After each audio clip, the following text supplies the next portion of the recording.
ना कौन मु स्नेहलता पात्र पतिता पावन उत्कल स्वेच्छासेवी जड़े मेम्बर दिबारू आसी डंबुले रोचे। मुझे शुणी आपण माने विधवा मान संपर्क में आप सचेतन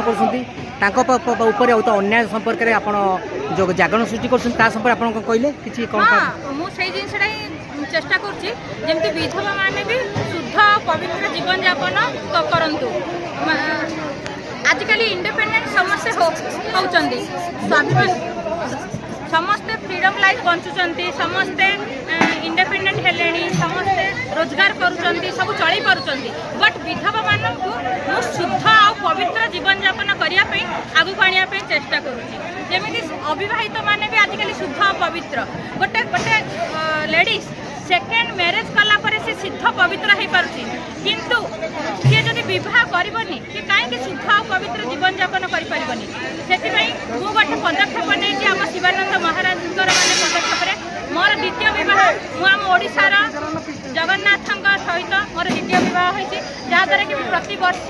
माने हल्दी कुंकुम प्रति सधवा मान सब फंक्शन अटेंड करुँची। मोर सोसाइटी भी सपोर्ट करुँच मोर फ्रेंड सर्कल मो रिलेटिव समस्ते सपोर्ट कर चाहूँगी मो परी सोसाइटी आगक आसू पुरुष मैंने आगक आसतु ए समाज आगक आसू माने निज परिवार मेम्बर मैंने हूँ कि समाज मेम्बर मैंने हूँ प्रति विधवा मानक भी से खुशी रे सामिल करने को चेष्टा करंतु। जदि पुरुषटीए सेकेंड मैरेज कर पारुछि जुग परिवर्तन है मानसिकता परिवर्तन है गोटे महिला कहीं बाहा हेनी मैरेज कहीं करनी